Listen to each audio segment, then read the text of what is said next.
안녕하세요. 사연 읽어주는 남녀입니다. 오늘도 와주셔서 감사드리며 그럼 오늘의 사연 읽어보겠습니다. 그 몸으로 제대로 일이나 하겠니? 회사에 얘기하고 오늘 하루 쉬는 게 어떻겠니? 괜찮아요. 어제 파스 바르고 잤더니 많이 좋아졌어요. 저 다녀올 테니 점심 거르지 말고 챙겨 드세요.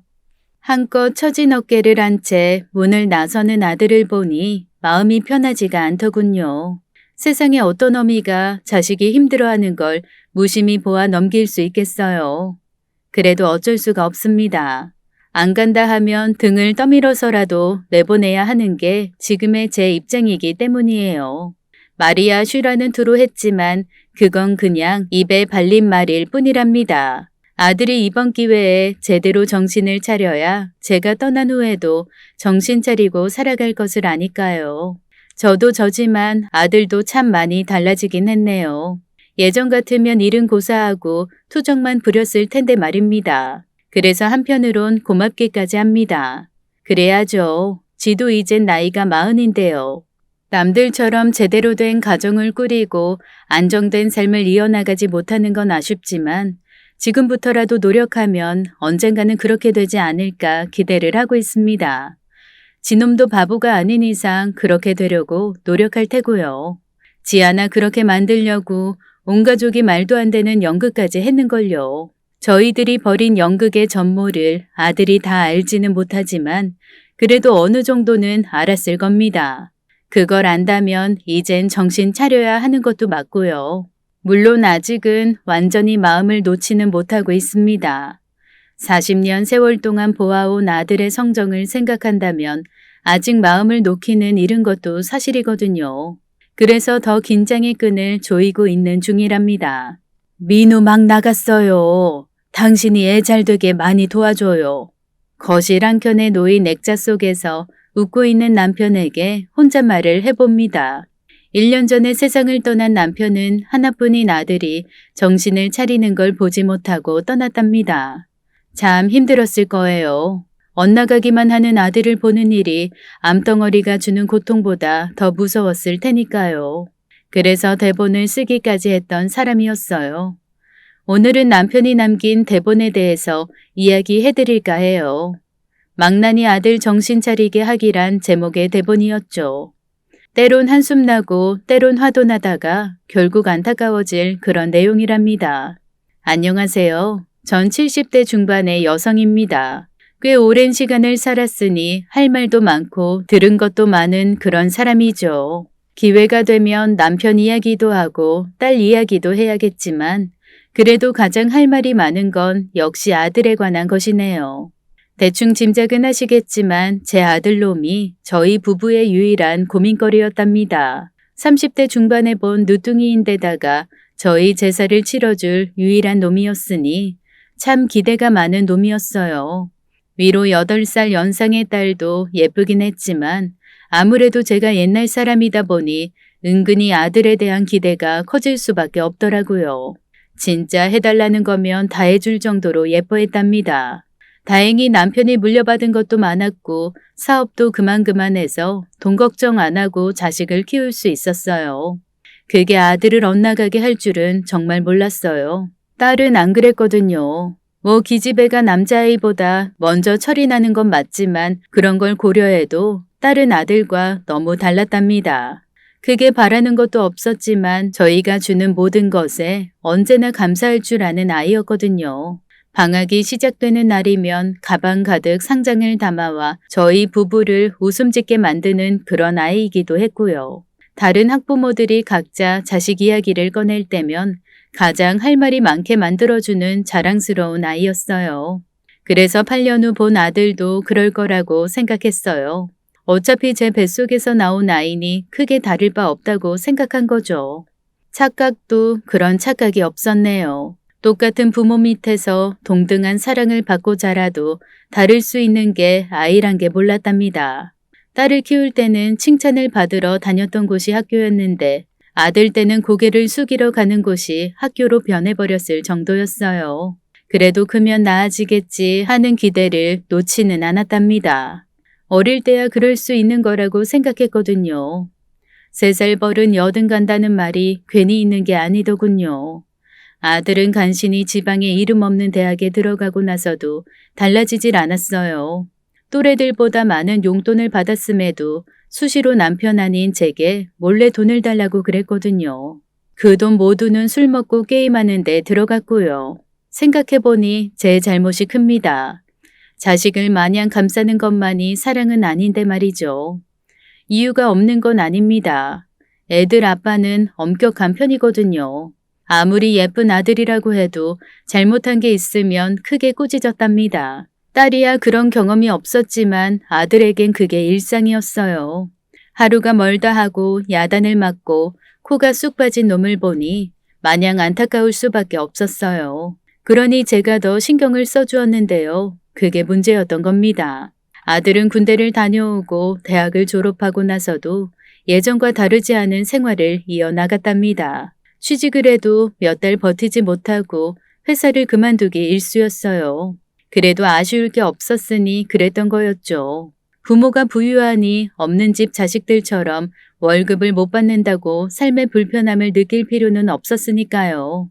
애 키워보신 분은 아실 겁니다. 자식이 취직 못해서 기가 죽어있는 꼴을 보고만 있을 수는 없죠. 그래서 카페도 차려줬고 PC방이란 것도 차려줬어요. 어떻게든 자기 힘으로 돈을 벌어 생활하기만을 기대하면서요. 아들은 단 한 번도 그 기대에 부응하지 않았답니다. 그 사이 제 누나는 취직도 하고 시집도 가며 평범한 삶을 꾸렸답니다. 딸 이야기를 하니 또 기분이 좋아지네요. 딸이 데려온 사위가 또 참 좋은 아이였거든요. 경상도 남자라 그런지 무뚝뚝한 면은 있지만 그래도 사람 대하는 게 누구보다 진심인 그런 사람이었어요. 가끔씩 불쑥 찾아와서는 남편 좋아하는 술을 내밀기도 하고 때로는 꽃다발을 제게 주기도 했거든요. 그러니 저희 부부가 예뻐할 수밖에 없었답니다. 오죽하면 아들이 사위의 반의 반만 닮았으면 원이 없겠다고 했을까요? 아들이 좀처럼 정착을 하지 못하는 사이에도 시간은 쉼없이 흘렀답니다. 아들로 인한 고민은 여전했지만 그래도 큰 무리 없이 살았어요. 그러던 중 벌어진 일 하나가 저희 가족 모두를 커다란 충격에 빠뜨렸어요. 남편의 몸에서 암이 발견되었거든요. 방광암 2기. 남편에게 내려진 진단이었답니다. 소소한 잔병치레야 나이가 있으니 감수해야 할 일이었지만 암같이 무서운 병이 생길 줄은 몰랐어요. 커다란 슬픔에 빠진 우리와는 달리 남편은 덤덤하더군요. 다들 왜 그리 울상이야? 의사가 그랬잖아. 수술하고 치료 잘 받으면 얼마든지 건강을 회복할 수 있다고. 네, 저도 의사인 지인에게 물어봤는데 방광암 2기면 충분히 치료 가능하다더라고요. 아버님이야 워낙 강골이시니 금방 좋아지실 거예요. 정말이지? 정말 낫는 거지? 네, 그래도 가족들이 힘을 보태야 할 겁니다. 걱정 말라던 말과는 달리 수술을 받고 항암 치료에 들어서면서 남편이 참 많이 힘들어했습니다. 특히 항암 치료라는 게 너무 무섭더라고요. 웬만해선 아픈 티를 내지 않는 남편조차 수시로 힘들어하는 내색을 할 정도였답니다. 그래도 잘 버텨주었어요. 저를 위시해 딸과 사위도 암에 좋다는 온갖 것들을 찾아다니며 남편에게 주었고요. 그 와중에도 아들놈은 참 무심하다 싶을 정도였어요. 아버지가 아프던 말던 지 할 일만 하고 다녔으니까요. 엄마, 나 내일부터 한 일주일 집에 안 들어와요. 왜? 어디 일 가니? 일은 아니고 여행, 보라카이 다녀올 거예요. 보라카이? 그게 어딘데? 필리핀이요. 필리핀의 제주도쯤 생각하면 되겠네. 아버지 아프신데 꼭 지금 가야겠니?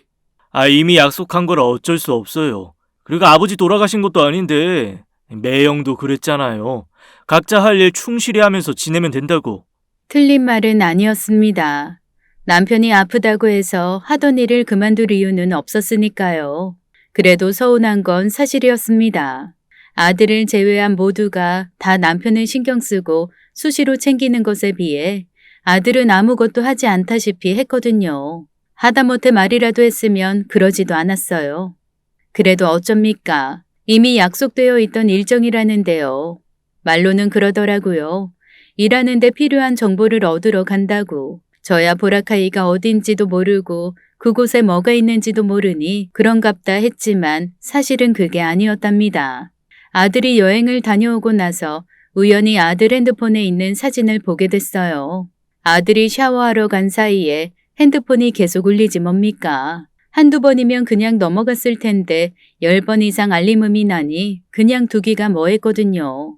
보라카이에 같이 다녀온 사람이 사진을 보내는 거였어요. 근데 그 사진이 너무 민망했답니다. 관광지고 휴양지니 그럴 수 있다지만 너무 민망한 사진들이었거든요. 아들이 젊은 여자랑 같이 해변에서 사진을 찍은 모양이더라고요. 보내온 사람은 그 여자인 것 같았고요. 바닷가니 당연히 수영복이겠지만 수영복이라고 말하기도 민망한 그런 옷이었어요. 가슴은 물론이고 엉덩이가 거의 다 드러나는 그런 옷이었거든요. 게다가 아들의 손이 여자의 엉덩이나 가슴 쪽에 올려져 있기도 했고요. 아무래도 평범한 사이는 아닌 눈치였어요. 그러니 묻지 않을 수가 없었어요. 너 이 아가씨랑 무슨 사이니? 이번 여행 같이 간 것 같던데. 샤워를 마치고 나온 아들에게 핸드폰을 내밀며 묻자 아들이 벌컥 화를 내대요. 엄마는 왜 남의 핸드폰을 마음대로 열어봐. 일이네. 보려고 본 게 아니야. 계속 울리니까 그런 거라고. 그건 그렇고 정말 이 아가씨랑 무슨 사이야? 사귀니? 혹시 결혼이라도 생각하고 있는 거야? 결혼은 무슨. 그냥 잠깐 만나는 거야. 그러니까 쓸데없는 생각하지 마. 잠깐 만난다는 아들의 말은 진짜가 아니었어요. 결국 아들이 그 여자를 집에 데리고 왔거든요. 인사드려. 아버지, 제가 사귀는 친구예요. 안녕하세요. 정지은이라고 합니다. 그래요, 반가워요. 좀 놀랐네. 저놈이 여자를 데리고 온 게 처음이라. 지난번에 본 그 아가씨냐? 자기 혹시 내 사진 어머니께 보여드렸어? 보여준 건 아니고 엄마가 그냥 봤지. 맞아요, 엄마가 본 그 애. 사진에서 본 거랑 다른 느낌이었습니다. 하기야 그때 사진은 거의 벗다시피 한 거였으니 그럴 수밖에 없었어요. 단정하게 차려입고 오니 다른 사람 같더라고요. 그래도 전체적인 느낌은 일반적인 아가씨 같지는 않았어요. 나중에 알았는데 그 아이가 술집 같은 데서 일하는 친구였다더라고요. 아버지, 저 오피스텔 하나 얻어서 독립하고 싶어요. 이 나이까지 부모님 밑에서 산다는 것도 좀 그렇고요. 오피스텔이라니. 너 혼자 나가서 어떻게 먹고 살려고? 내가 애야. 그리고 혼자 안 살아. 얘랑 같이 지낼까 하고. 괜찮죠? 같이 지낸다니. 결혼한다는 뜻이냐? 아직 결혼은 그렇고요. 일단 같이 살려고요. 결혼도 안 한 사이에 같이 산다니 망측하게 그게 무슨 소리야. 너는 몰라도 저 아가씨한테는 신뢰가 되잖니. 신뢰는 우린 그러기로 했어. 그치? 네, 좀 괜찮아요. 제가 민우 씨 많이 사랑해서요. 지금 와서 생각하니 참 뻔뻔한 아이였어요. 진짜 사랑하는 건지는 그 아이만 아는 일이었겠지만 뒤에 일어난 일을 보면 그 아이가 사랑한 건 아들이 아니라 우리 집 재산이지 싶었거든요. 펄쩍 뛰는 저와는 달리 남편은 조금 고민하는 눈치였습니다. 요새는 동거 후에 결혼하는 친구들도 많으니 뭐 안 될 건 없지만 그래, 오피스텔 얻을 돈은 있는 거지? 제가 좀 모으긴 했는데 요새 집값이 너무 많이 올라서 그래서 찾아뵌 거예요. 조금만 지원해 주시면 안 될까요? 설마 했는데 역시나더군요. 저야 거절해야 된다고 생각했지만 남편은 조금 더 생각해 보자고 했답니다. 아들이 여자를 바래다 준다고 나간 뒤 남편이랑 얘기를 했어요. 진짜 독립하게 둘 거야? 결혼도 아니고 동거라잖아. 이제 민우 말대로 나이도 있고 또 자기가 책임져야 할 사람이 생기면 저놈도 좀 정신 차리지 않을까? 알잖아. 내 몸이 어떤지. 당장 무슨 일이 있는 건 아니지만 언제 잘못돼도 이상한 것도 아니고 내가 떠나기 전에 저놈이 정신 차리고 자리 잡는 건 보고 싶은 마음도 있고. 말도 안 되는 소리 하지 마. 당신이 잘못되긴 뭘 잘못돼. 다시 그런 소리 하면 나 진짜 화낼 거다. 그래, 미안하이.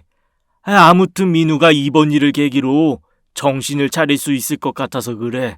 결혼이 아니라는 게 좀 걸리지만 뭐 일단은 살게 하는 것도 방법이지 않을까? 당신 말대로 그렇게 되면 좋겠지만 저놈이 그간 한 게 있으니 그리고 지난번에 가져간 돈도 적지 않은데 또 돈을 달라는 것도 그렇잖아. 당신이 그때 한 말 기억 안 나? 이번이 마지막이라고. 그렇긴 해. 근데 그때는 내가 아프기 전이니까. 에이, 몸이 아프니 이런저런 생각이 많아지네. 당신이 정 안 내키면 어쩔 수 없지만 한 번 더 믿어주는 건 어떨까? 겉으로는 내내 괜찮다던 사람이 실제로는 안 그랬나 보더라고요. 언제 자신이 잘못될지 모른다는 생각을 계속하고 있었던 거였어요. 그래서 아들이 독립하고 여자와 살겠다는 요청을 받아주려 했던 거고요. 그렇게까지 말하니 저도 더 이상 반대를 할 수가 없었답니다. 남편의 말대로 아들놈이 정신을 차릴 수 있는 기회가 될 수도 있으니까요. 그렇게 아들이 독립을 했습니다. 그 과정에서 실망을 많이 했어요. 아들은 오피스텔을 구할 돈 대부분을 자기 힘으로 준비할 것처럼 말했지만 실제로는 전혀 사실이 아니었거든요. 거의 90%에 가까운 돈은 남편에게서 가져갔답니다. 돈이 아까워서가 아니었어요. 언제까지 우리가 자신의 뒤를 받쳐줄 수도 없는데 계속 저러고 살면 어쩌나 싶어서였던 거죠. 그러고 나갔으면 잘 살아야 하는 거 아니었을까요? 아들은 여전히 정신을 못 차렸답니다. 아빠, 이번엔 절대로 도와주면 안 돼요. 마음은 아프겠지만 단단히 혼이 나야 한다니까요. 호기심에 한번 해본 거라잖니. 호기심에 노름이 말이나 돼요? 그리고 걔도 그래. 민우가 그러면 말려야 할 애가 같이 그런 데를 갔다는 게 말이 되냐고요. 아들이 호기심에 노름을 하러 갔다가 경찰에 잡혀 들어갔답니다. 너무 놀라서 말도 제대로 안 나올 정도였어요. 그 소식을 들은 딸이 난리를 부렸답니다. 민우가 실형을 사는 한이 있어도 절대로 도와주면 안 된다면서요. 한번 도와주면 다음에 또 이래도 되나 싶어서 다시 할 거라는 이유였어요. 딸의 말을 모르는 건 아니지만 그렇다고 부모된 입장에서 마냥 두 손 놓고 있을 수만도 없다는 게 문제였어요. 초범인데다가 동종 전과도 없고 처음이라는 이유로 간신히 풀려나게 되었답니다. 진짜 죄송해요. 그냥 호기심에 해본 건데. 민우야, 너도 알겠지만 이제 아버지 얼마 남지 않았다. 끝까지 아버지 실망만 시킬 거냐? 제발 정신 좀 차려라. 아들이 풀려나고 집을 찾았답니다. 그 여자아이는 오지도 않았고요. 너 계속 이럴 거면 그냥 연을 끊자. 너 때문에 심장이 못 버티겠어. 미안. 이제 진짜 안 이럴 거야. 이번 한 번만 믿어줘. 한 번만 믿어달라고? 너 그 말 몇 번이나 한 줄 아니? 나도 나지만 네 아버지는 무슨 죄가 있어서 그러는데 아버지 건강 안 좋은 거 뻔히 아는 놈이 고민거리를 안겨주는 게 말이 된다고 생각하니? 나 진짜 이제 너 안 보고 싶다. 엄마는 무슨 말을 그렇게 해. 겨우 한 번 실수한 건데 부모 자식 관계가 끊고 싶다고 끊어지는 거야? 일부러 더 독하게 말을 했답니다. 안 그래도 남편이 힘든데 아들 문제로 괴로워하는 모습을 더 보고 싶지 않아서였어요. 남편은 더 이상 말을 안 터군요. 정말 많이 실망해서 그런 거였어요. 아마 그때부터 남편이 계획을 했었나 봐요. 자기가 있을 때라면 어떻게든 하겠지만 자기가 떠나면 아들을 제어할 수 있는 방법이 없을 거란 사실을 잘 알았던 거죠. 결국 그 모든 것이 남겨질 저를 위한 거였어요. 그런 생각을 하니 남편이 더 고맙고 안쓰러워지더군요. 그 일 이후 거의 반년 가까이 아들과 연락을 끊다시피 했습니다. 무소식이 희소식이 되기를 기대하면서요. 그런데 그게 한계였습니다. 자식이란 게 뭔지 시간이 흐르니 또 보고 싶고 걱정이 됐답니다. 바보 같다고 해도 어쩔 수 없는 일이었어요. 아들이 좋아하는 반찬 몇 가지를 해서 집을 찾았답니다. 전화도 안 하고 간 게 문제였을까요? 아들의 집엔 아무도 없더군요. 어쩔 수 없이 반찬을 문 앞에 놓고 오려는데 누군가 요란하게 전화를 하며 오더군요. 아들과 같이 산다는 그 아이였습니다. 아는 체를 하려고 했는데 전화에 정신이 팔린 탓인지 저를 못 보고 지나치지 뭡니까? 처음에는 일부러 모르는 체 하는 거라고 생각했어요. 처음 인사 왔을 때도 받고 그 다음에는 집을 구하고 나서 제가 두어 번 찾아갔으니까요. 근데 진짜 모르는 게 분명했어요. 그게 아니라면 제 앞에서 그런 전화를 당당하게 할 수는 없었을 테니까요. 내 말이 지 말로는 금방 유산 받을 것처럼 말해서 내가 이러고 있는 건데 지금 같으면 나보다 오래 살겠던걸? 뭐라고? 그래, 일단은 더 기다리려고. 지금껏 같이 산 게 아깝잖아. 돈만 받으면 그땐 알면서 뭘 물어봐. 야, 전화 끊어. 집에 다 왔어. 얼른 들어가야 돼. 렌즈가 빠져서 눈에 보이는 게 없다고. 얼른 들어가서 안경 써야 돼. 그래, 들어가. 그냥 모르는 채 하는 건 아니었더군요. 보아하니 눈이 많이 나쁜 모양이었어요. 그래서 렌즈를 끼고 다니는데 그게 잘못돼서 사람을 못 알아본 거였거든요. 거기까지는 이해가 갔는데 문제는 전화를 하면서 내뱉은 말들이었어요. 무슨 말일까 고민을 하는데 그 아이 목소리가 절 깨우더군요. 이게 뭐야? 택배인가? 주소도 없고. 잘 보이지도 않는 눈으로 주섬주섬 통을 열더니 인상을 찌푸리지 뭡니까? 아우 냄새. 뭐야 반찬이네. 이걸 누가? 아, 그 할머니가 가져다 놓은 건가? 이런 걸 왜 갖다 놓는 건지 버리기도 귀찮은데. 그러더니 반찬통을 그대로 문 앞에 둔 채 집으로 들어가더군요. 진짜 기가 막히대요. 시어머니가 해준 반찬을 버리는 며느리 얘기를 듣긴 했지만 그게 실제로 일어날 줄이야. 당장 가서 홍군형을 내고 싶었지만 방금 전 통화 내용이 걸려서 그러지도 못했답니다. 제가 아무리 바보라 해도 그 아이가 하는 말이 무언지는 알 수 있었어요. 결국 그 아이가 아들과 사는 건 재산을 물려받으면 한몫 떼어 먹겠다는 거였으니까요. 아들은 그 사실을 알고는 있을까요? 아는 건 아니라고 생각했어요. 그걸 알고도 같이 살 수는 없는 거 아닐까요? 그래도 당장 아들한테 말하지는 못했어요. 일단은 남편에게 먼저 그 이야기를 했답니다. 정말로 그 애가 그런 말을 했다고? 그렇다니까. 나인 줄도 모르고 전화로 그런 말을 하더라. 내가 얼마나 놀랐는지 몰라. 처음 봤을 때부터 이상하긴 했어. 당신한테 말은 안 했지만 평범한 아이는 아닌 것 같았거든. 민우한테 당장 말해줘야겠지? 그래야겠지. 그런데 민우가 믿을까? 당신이랑 그렇게 다투고 갔는데 괜히 당신이 없는 이야기 지어낸다고 생각할 수도 있어. 그럼 더 사이만 나빠질 거야. 그렇다고 그냥 둬? 내 아들을 이용하는 게 뻔한데. 일단 당신은 가만히 있어. 내가 말해볼 테니까. 남편의 예상은 정확했습니다. 남편이 아들을 불렀어요. 그 아이의 속셈을 알았으니 아들에게 알려줘야 했으니까요. 아버지 지금 무슨 말씀하시는 거예요? 수정이가 그런 말을 했다고요? 그걸 아버지한테 직접 말한 거예요? 그럴 리가 있냐? 네 엄마가 반찬 가져다 준다고 니네 집에 갔다가 그 애가 전화 통화하는 걸 들었다는구나. 반찬이요? 집에 그런 거 없던데? 도대체 왜 그러세요? 제가 잘못한 건 맞지만 그렇다고 이런 말도 안 되는 거짓말을 하실 건 없잖아요. 그냥 제가 수정이랑 갈라서라고 말하시는 게 낫죠. 수정이가 저를 얼마나 사랑하는데요. 저 돈 없을 때 생활비를 다 내준 게 수정이에요. 진짜 돈이 목적이었다면 벌써 갈라섰어야 하는 게 맞겠죠. 진짜 들었다니까. 걔가 렌즈가 빠져서 눈에 보이는 게 없다고도 그랬고. 걔 눈만이 나쁜 거지? 앞에 있는 사람도 못 알아볼 정도로. 그건 맞아요. 근데 그거야 아실 수도 있는 거잖아요. 엄마 진짜 왜 그래요? 저 갈게요.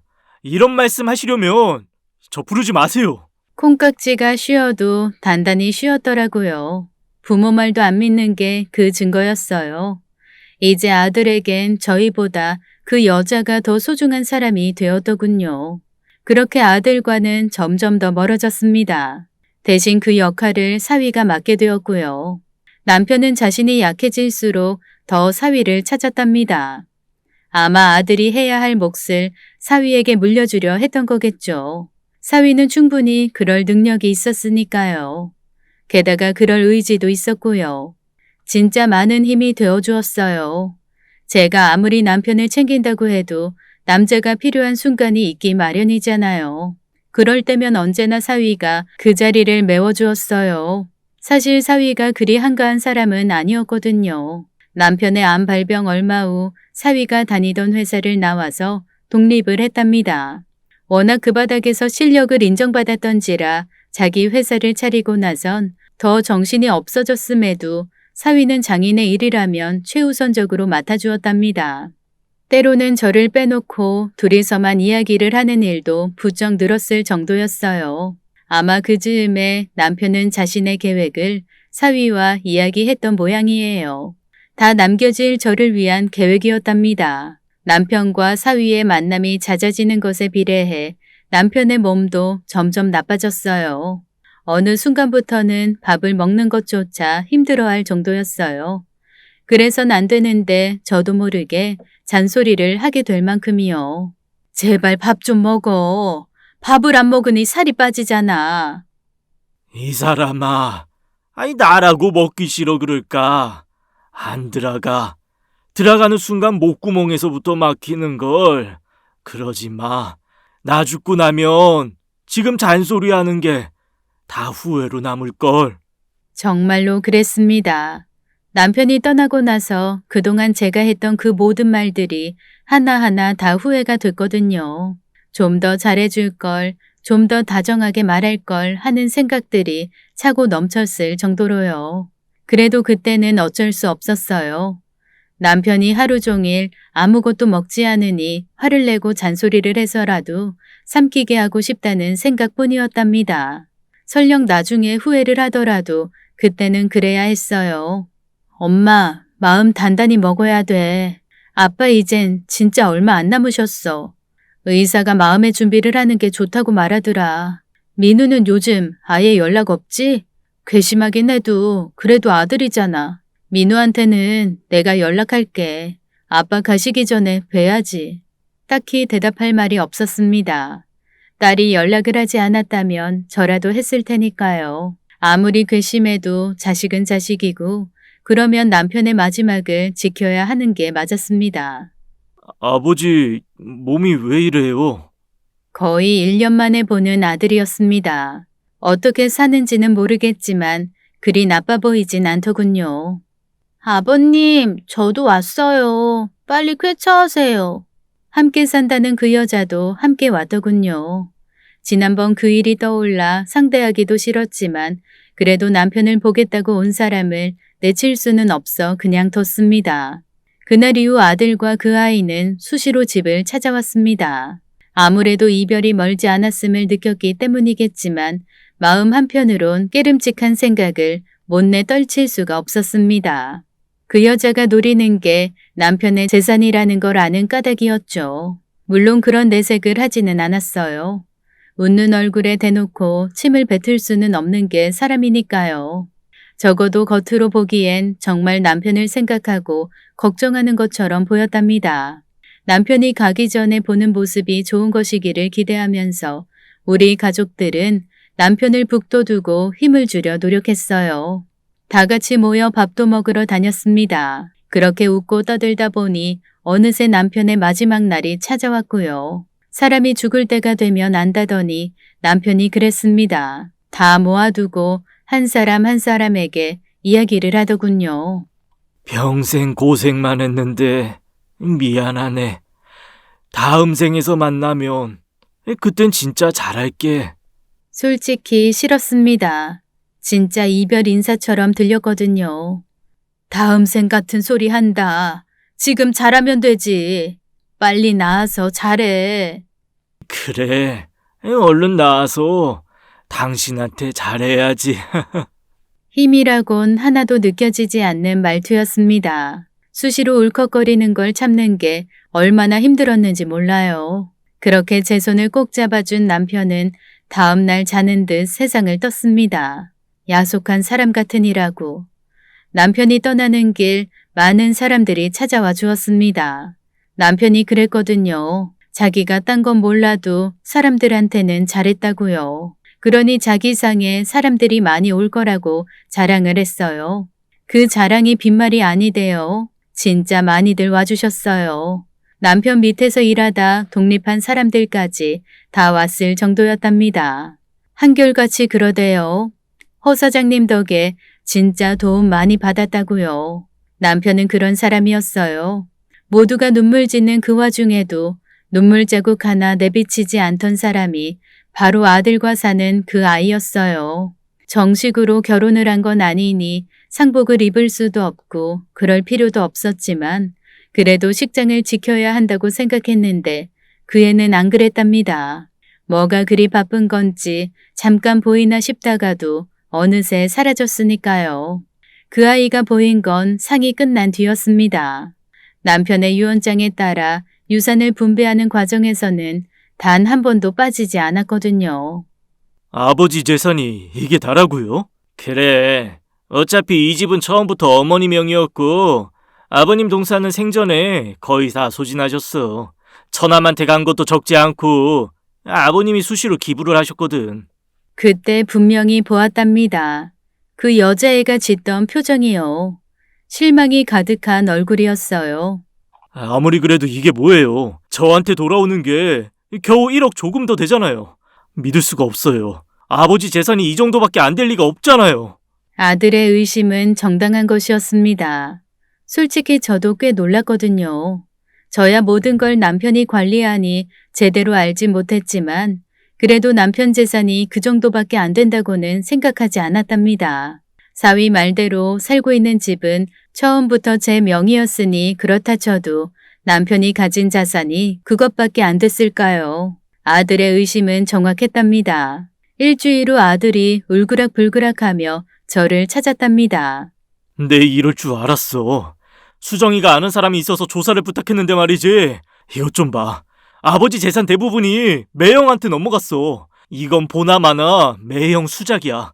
아버지 정신이 온전치 못하니 그걸 노려 돈을 빼돌린 거라고. 와, 매형 그렇게 안 받는데 진짜 대단하다. 이거 누나도 아는 거겠지? 설마 매형 혼자서 그러진 않았을 거잖아. 말이 안 된다고 생각했습니다. 사위를 본 게 그리 오래진 않았지만 그래도 10년이 훌쩍 넘었는데요. 제가 아무리 멍청해도 살아온 구력이 있지 않습니까? 사위는 절대로 그런 일을 저지를 위인이 아니었습니다. 그러나 그런 제 믿음과는 달리 아들이 보여준 증거는 너무도 명확했어요. 어떻게 구한 건지는 몰라도 남편의 재산 대부분이 사위 쪽으로 넘어갔음이 보여지고 있었거든요. 아들은 당장 사위를 사기죄로 고소한다고 난리를 부렸답니다. 흥분하는 아들을 일단 달래고 나서 딸에게 전화를 걸었습니다. 혹시 아들이 따라 나오면 싸움으로 번질까봐 저만 나갔어요. 민우 말 사실 아니지? 사실 맞습니다. 아버님 재산 저한테 넘어온 거 맞아요. 정말이라고? 그럼 진짜 민우 말대로 자네가 사기를 친 건가? 엄마! 아니라고 생각은 하지만 증거가 있다잖니. 민우가 가져왔더라. 그 아이가 잘하는 형사가 있어서 부탁을 했대. 그걸 보면서도 아니라고 생각했는데 민서방이 저렇게 말하니 난들 어째. 민우는 고소한다고 난리야. 민서방 말이 사실이라면 고소당하기 전에 내놓고 유산 다시 나눠야 하는 거 아니니? 그럴 일은 없습니다. 이미 저한테 넘어온 건데요. 제 돈을 왜 나눕니까? 진짜 기가 차대요. 10길 물속은 알아도 한길 사람 속은 모른다지만 사위가 이럴 줄은 몰랐습니다. 새삼 돈이 얼마나 무서운 건지를 깨달았어요. 몇 번이고 더 말했지만 사위의 태도는 강경했습니다. 딸도 그런 사위의 편을 들었고요. 더는 제가 할 수 있는 일이 없었어요. 거봐, 내 말이 맞지? 그래서 내가 간다고 했잖아. 엄마가 뭘 알아? 진짜 무서운 사람들이다. 그런데 엄마는 매번 매형이랑 누나 편만 들었었지. 내가 이럴 줄 알았다니까. 얌전한 고양이가 더 무서운 법이라고. 어쩔 수 없지. 증거가 명확하니 고소해서 받아낼 밖에. 형제끼리 어떻게 그래? 좀 더 이야기해보면 안 될까? 순진하기는. 엄마가 이야기해도 안 들었다며. 자기 돈인데 왜 내놓냐고 하는 인간들인데 말이 통할 것 같아? 저런 인간들은 콩밥을 먹여야 정신을 차려. 엄마는 그냥 있어. 내가 다 알아서 다 할게. 결국 아들이 고소를 하고야 말았답니다. 아들은 금세 이길 거라며 득이 양양했어요. 남편의 재산이 넘어간 증거가 확실하니 당연히 그럴 거라고 생각한 거죠. 실제로 재판 과정에서도 아들의 증거가 큰 힘을 발휘했답니다. 재판이라는 게 참 그렇더군요. 가족 간의 유산을 두고 다툼이 일어났음에도 따져야 할 게 한둘이 아니었거든요. 그래도 드라마에서 보는 것처럼 판사가 다 결정하는 것은 아니었답니다. 두 차례 변론을 하고 나서 판사가 저희 가족을 다 불렀거든요. 자기가 판결을 내리기 전에 조정을 하라고 권유했답니다. 아들 말로는 가족 문제여서 이런 경우가 많다더라고요. 우리도 끝까지 가는 걸 원하진 않아. 매형이 돈만 토해낸다면 서로 얼굴 붉힐 필요도 없고, 뭐 한 짓이야 괘씸하지만 엄마 말대로 그동안 매형이랑 누나가 아버지한테 잘한 것도 있으니 좋게 끝내고 싶어.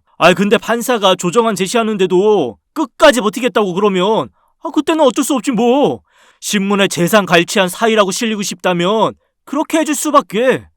맞아요. 저도 몇 번 보지는 않았지만 그래도 민우 씨 누나고 매형이잖아요. 적절한 조정안이면 저희도 수락하기로 했어요. 그쪽 변호사가 조정 신청을 한 걸 보면 자기들도 더는 안 된다고 생각했나 봐요. 어머니도 괜찮으시죠? 난 아무래도 좋아. 이걸 아버지가 보시면 얼마나 슬프시겠니. 서로 더 얼굴 붉히지 않고 합의할 수 있기만 바랄 뿐이다. 그렇게 하기로 아들과 입을 맞췄습니다. 얼마 후 조정 기일이 왔고 저희는 다 함께 판사님을 만났어요. 피고 측 변호인이 조정 신청을 요청했고 그에 따라 조정 절차에 들어갑니다. 조정 전에 제가 한마디 하겠습니다. 제가 유산 때문에 가족 간의 다툼이 일어나는 경우를 왕왕 봅니다만 사실 이게 바람직한 건 아니라고 생각해요. 돈이 중요한 건 사실이지만 가족보다 더 중요할 수는 없는 거니까요. 부디 오늘 이 자리에서 현명한 합의를 이루시고 다시 예전처럼 화목하게 지내시기를 바랍니다. 그럼 시작할까요? 피고 측은 원고의 요청을 수락하실 건가요? 아니요, 그럴 생각 없습니다. 그럴 생각이 없다면 왜 조정 신청을 한 건지 모르겠네요. 이미 고인의 재산이 피고에게 흘러간 증거도 명확한데 말이에요. 존경하는 판사님 말대로 재판이 끝까지 가면 서로 감정만 상할 거고, 그런데도 이렇게 나오시면 저희는 재판을 끝까지 밀어붙일 수밖에 없다는 건 잘 아시죠? 그걸 원하시는 겁니까? 아니요. 재판을 끝까지 할 생각은 없습니다. 그런데 돈은 안 내놓으시겠다. 전 잘 이해가 안 됩니다만. 네, 그러시겠죠. 이유는 간단합니다. 고인이 재산 상당액을 민중기 씨한테 준 이유는 그 돈이 처음부터 민중기 씨의 것이었기 때문입니다. 민중기 씨는 유산을 갈취한 것이 아니라 자신이 받아야 할 돈을 되돌려 받은 것이기에 이 재판은 처음부터 무효라는 뜻입니다. 무슨 개소리야! 아버지 재산이 왜 저 사람 거라는 거냐고! 원고, 정숙하세요. 제 법정에서 그런 말을 하면 안 됩니다. 판사님, 말이 안 되잖아요. 이걸 봐주십시오. 차용증입니다. 고인이 민중기 씨에게 돈을 빌렸다는 증거입니다. 그 돈을 자신이 죽기 전에 변제한 거고요. 갑자기 등장한 차용증에 분위기가 급격히 달라졌습니다. 그 말이 사실이라면 사위가 돈을 토해낼 이유가 없는 거였으니까요. 차용증이라니? 그런 게 어딨어? 원고 변호사와 판사가 피고 변호사가 제시한 차용증을 꼼꼼히 훑어보더군요. 이런 게 있었다면 진작 내놓아야 하는 거 아닌가요? 그럼 애당초 이 재판이 열릴 이유도 없었으니까요. 판사님, 아무래도 의심스럽습니다. 이게 조작된 것일 수도 있습니다. 원고 변호사 말에 일리가 있네요. 왜 이걸 이제야 내놓는 겁니까? 이미 2번의 변론이 있었는데 말이죠. 제가 한 말씀 드려도 될까요? 네, 해보세요. 사실 이런 자리를 원하지 않았습니다. 아버님이 아시면 진짜 실망하실 테니까요. 그래서 고민을 많이 했습니다. 가능하면 법적 다툼 없이 유산 상속 절차를 마치고 싶었는데 처남이 끝까지 소송을 한다더군요. 그랬어도 좋게 해결하고 싶었습니다. 무엇보다 이 사람이 그걸 원했거든요. 딸의 표정이 참 어둡더라고요. 하긴 계속 그랬답니다. 동생이랑 유산을 두고 다투는 게 뭐 그리 신나는 일이겠어요. 그래서 차용증을 제시하는 것도 미뤘고요. 재판 중이라도 좋게 이야기할 수 있을 거라는 기대를 포기하지 않았는데 처남이 절대 물러서지 않는다는 것을 보고 나니 어쩔 수 없었습니다. 방금 변호사께서 이게 조작된 걸지도 모르다셨는데 그런 일 없습니다. 서명도 분명히 아버님 것이고요. 이미 공증까지 거친 문서입니다. 이건 바로 확인시켜 드릴 수 있고요. 그런 이유란 말이죠. 그래도 진작 내놓았으면 여기까지 안 와도 됐지 않습니까? 죄송합니다. 저희 의뢰인께서 재판 과정에서 고인의 비밀이 드러나는 걸 원하지 않으셔서 고인이 이런 채무를 지고 있다는 걸 알리고 싶지 않았던 의뢰인의 마음을 헤아려 주시기 바랍니다. 네, 알겠습니다. 그럴 수 있죠. 이게 분명히 법적으로 공증되었다는 것을 확인하면 이 재판은 더 의미가 없게 됩니다. 원고 측 변호사도 이의 없으시죠? 네. 이봐요. 그러면 어떡해요? 저거 가짜라고. 당신이 그거 밝혀야 하는 거 아니에요? 그런 거 하라고 비싼 돈 준 거잖아요. 죄송합니다. 그런데 저 차용증이 공증을 받은 거라면 진짜라는 뜻이에요. 피고는 받아야 할 돈을 받은 거니 그걸로 다툴 수는 없습니다. 공증이니 뭐고 다 필요 없어. 저거 저 사람이 조작한 거 맞다니까. 우리 아버지 성격을 내가 몰라? 아무리 힘들어도 사위한테 돈을 빌릴 양반이 아니라고. 그리고 그럴 이유도 없고. 정숙하세요. 억울하시면 나중에 다시 따지시면 됩니다. 혹시 모친께서 알고 계시는 게 있을까요? 듣기론 고인과 사이가 좋으셨다니 저런 이야기를 하셨을 수도 있을 것 같은데. 아들과 그 여자의 눈이 반짝이더군요. 마지막 희망의 동아줄을 기대하는 눈치였답니다. 네, 맞습니다. 그이가 사업이 어려워서 사위한테 돈을 빌릴 거라고 했어요. 공증이 뭔지는 모르지만 분명히 저한테 그런 말을 한 적이 있어요. 엄마. 어머님! 거의 동시에 아들과 그 여자에게서 비명 같은 외침이 나오더군요. 자기 편이라고 믿었던 제가 갑자기 사위 편을 들었으니 그럴 법도 하죠. 정확한 액수는 모르지만 분명히 그런다고 했어요. 그래서 사위가 저희 집을 자주 찾기도 했고요. 워낙 깔끔한 사람이니 죽기 전에 정리했을 거라고는 생각했는데 저놈들이 저한테 말을 안 해줘서 몰랐어요. 미안하다. 그런 거였으면 나한테 귀띔이라도 해주지. 미안. 엄마가 알면 마음 상할까 봐. 죄송합니다. 이쯤 되면 더 볼 것도 없겠네요. 공증 사실이 확인되면 이 재판은 접겠습니다. 양측 다 이의 없으시죠? 아들과 그 여자를 제외한 모두가 동의를 했답니다. 두 사람이 아무리 발악을 해도 법적으로 분명한 사안이었으니 그럴 수밖에 없었답니다. 결국 공증 사실이 확인됐고 재판은 종료됐어요. 아들이 받아갈 유산이 더 이상 없었다는 의미였죠. 그 일로 아들이 저를 얼마나 원망했는지 모릅니다. 그게 사실이더라도 그런 말을 했으면 안 됐다는 거죠. 사실 그게 무슨 의미가 있었겠습니까? 사위 측 변호사의 말대로 공증이 사실이라면 제 말 없이도 재판이 종료될 상황이었는데요. 그런데 아들은 마치 제 증언 때문에 재판에서 진 것처럼 행동했답니다. 그 덕에 자기가 받아야 할 거액을 놓쳤다면서 저를 원망하대요. 끝까지 실망스러운 모습이었어요. 바로 그 모습 때문에 자기가 그런 처지에 처한 건지도 모르더라고요. 엄마, 미안. 엄마한테 힘든 거 부탁해서. 아니다. 네 아버지 말대로 그 돈 민우한테 줘봤자 흥청망청 다 쓸 게 뻔한데. 네 아버지가 그 몸으로 그런 고민을 하게 만든 게 더 미안한 걸. 나야말로 미안하다. 너희가 법정에서는 수고로움을 하게 만들어서. 아닙니다. 이렇게 해서라도 처남 정신 차릴 계기를 만들 수만 있다면 저희가 겪는 번거로움이 뭐 대수겠습니까? 그나저나 이번 일로 처남이 어머니 원망 많이 할 텐데 괜찮으세요? 나는 괜찮아. 원망 아니라 욕을 들어도 돼. 저놈이 정신 차릴 수만 있으면 이것보다 더 심한 일 당해도 괜찮아. 사실은 그랬습니다. 저 처음부터 다 알고 있었어요. 지난번에 딸과 사위를 만났을 때 다 말해줬거든요. 사실 남편이 사위한테 돈을 빌린 적은 없었어요. 그럼에도 이런 자작극을 벌인 건 아들 때문이었답니다. 가족이 아프건 말건 돈에만 눈독을 들이는 아들도 그랬고 그 아들의 빌부터 재산 욕심을 부리는 여자를 보면서 남편이 고민을 하다 이런 생각을 하게 된 거였어요.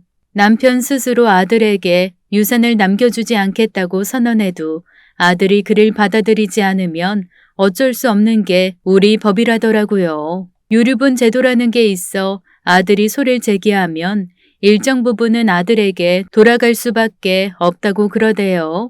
그걸 주지 않으려면 유산 자체가 없어야 하는데 그 방법을 찾다 떠올린 방법이었대요. 남편이 사위에게 돈을 빌렸다 갚는 거면 그 돈은 처음부터 사위의 것이니 유산에 포함될 수가 없는 거죠. 그래도 걱정이 없는 건 아니었어요. 민우 놈이 포기 못하고 또 달려들면 어떡해. 걱정 안 해도 돼. 아빠가 변호사 통해서 잘 처리해 놓으셨어. 이의도 힘을 보탰고 이의가 아빠한테 돈을 빌려줬다는 증거가 차용증만 있는 게 아니거든. 실제로 돈이 이의한테서 아빠한테 넘어갔다는 증거도 있어. 알잖아. 아빠 철두철미한 거.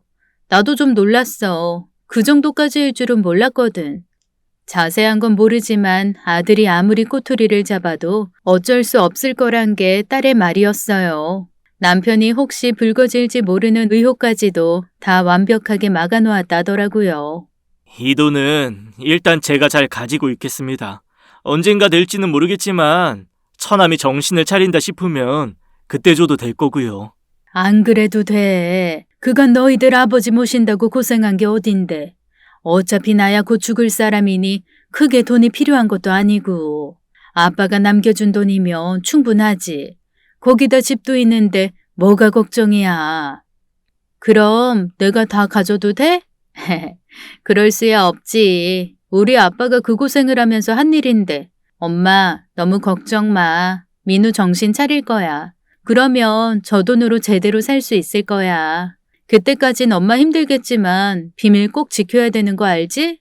아들한테는 미안한 일이지만 남편의 유지를 생각한다면 반드시 그래야 할 일이었어요. 그렇게까지 했는데도 아들은 좀채 달라질 생각을 하지 않는다는 게 문제였지만요. 그 일 이후 아들은 저를 원망하며 발길을 뚝 끊었답니다. 그렇게 2달이 흘렀고요. 그쯤이었어요. 잠자리에 들려고 누웠으니 한 12시는 된 때였어요. 전화가 울리더군요. 아들이었습니다. 그 늦은 시간에 전화가 왔으니 놀라지 않을 수가 없죠. 서둘러 전화를 받았습니다. 목소리만 들어도 알겠더라고요. 잔뜩 술에 취한 목소리였어요. 엄마 때문이야. 나 이제 망했어. 나 어떡하냐고. 얼마나 취한 걸까요? 횡설수설하던 아들을 간신히 달랬습니다. 왠지 그대로 두면 안 될 것 같아 위치를 묻고는 데리러 갔어요. 허름한 포장마차 같은 곳이더군요. 혼자 마신 것 같은데 소주병이 4개나 되던 걸 봐선 엄청 마신 게 분명했습니다. 주인에게 술값을 계산하고 아들을 집으로 데려왔어요. 여전히 횡설수설이더군요. 일단 재웠습니다. 궁금한 게 많았지만 정신을 차리고 나야 묻든지 말든지 할 일이었으니까요. 다음 날 아침 아들이 눈을 뜨고 나오는 걸 보고 식탁에 앉혔습니다. 콩나물국을 준비했어요. 말없이 국을 먹더군요. 저도 아무 말 없이 그 앞을 지켰고요. 먹는 걸 끝낸 후 비로소 말을 시작했습니다. 무슨 일 있는 거야? 왜 그렇게 많이 마셨고? 엄마가 많이 원망스럽니? 그래도 어쩔 수가 없었어. 지금은 안 되지만 나중엔 다 말해줄게. 정말 무슨 일이니? 주저하던 아들이 비로소 말문을 텄습니다. 여자가 도망갔대요. 재판하느라 비싼 변호사를 쓰는 통에 얼마 되지 않던 유산도 거의 다 썼지만 그 조금 남은 걸 들고 도망을 갔다더라고요. 충분히 그럴 아이였습니다. 그게 괴로워서 술을 마신 건가 했죠. 근데 그게 전부가 아니었어요. 아니 수정이가 내 이름으로 여기저기 대출을 받았더라고. 신용이 없으니 은행도 아니고 이상한 데서 받았어. 거긴 이자도 엄청난데 내가 그걸 어떻게 갚아. 그 사람들 날마다 날 죽이겠다고 협박이야. 나 어떡해. 도망이라도 갈까? 그거 말고는 방법이 없어. 아들의 표정에는 절망만이 가득했습니다. 자기 힘으로는 도저히 감당이 안 된다는 이유였죠. 그게 어떻게 가능해? 네가 받은 것도 아닌데 왜 네 이름으로? 그 여자는 가능해. 그 여자가 술집 출신이라 그런 쪽으로 빠삭하거든. 내 도장이랑 신분증이야. 뭐 언제든 가져갈 수 있는 거고. 사정을 설명해도 안 되는 거야? 네가 받은 게 아니라고 말하면 되잖아. 그 사람들한테는 안 통해. 그 사람들은 누가 받는 게 중요하지 않거든. 돈만 받으면 그뿐이니까. 나 진짜 어떡해. 한 푼도 아니고 8천이나 돼. 그렇게 많은 돈을 대출받아서 도망간 거라고? 그래서 엄마가 말했잖아. 그 여자 네 돈 보고 그러는 거라고. 몰랐어. 난 진짜 걔가 날 좋아한다고 생각했어. 엄마, 나 어떡해. 다른 문제라면 고생을 하게 내버려 뒀겠지만 그건 그럴 수 없었답니다. 사채업자들이 빚쟁이를 어떻게 대하는지는 여기저기서 들어서 잘 알고 있으니까요. 제가 가진 돈으로 다 막을 수도 있었지만 일단은 사위와 딸에게 상의할 일이었어요. 마음이 급하다고 예전처럼 해버리면 아들이 또 예전으로 돌아갈 수도 있다고 생각했기 때문이었습니다.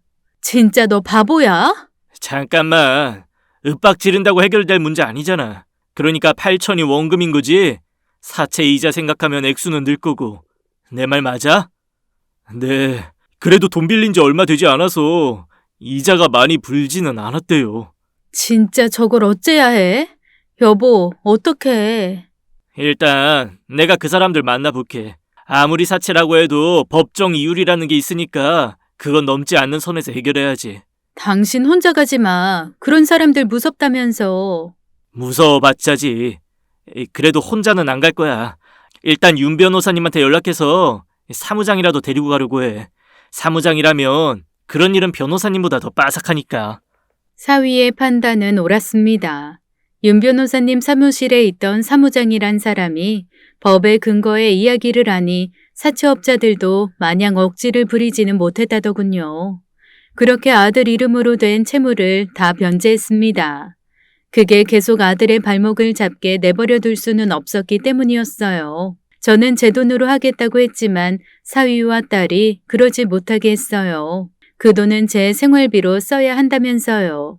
결국 사위가 보관하던 남편의 유산으로 처리를 했지만 그 사실을 아들에게 말해주지는 않았어요. 일단 내 돈으로 다 처리하긴 했어. 감사해요, 매용. 그리고 죄송해요. 제가 어떻게 됐나 봐요. 더 들어. 누나랑 이야기했는데 그거 그냥 갚아준 거 아니야. 당연히 다 돌려받을 거야. 근데 처남이 당장 돈이 없으니 그럴 순 없고. 내가 아시는 분이 있어. 무역상 하시는 분인데 그분 사무실에서 일하도록 해.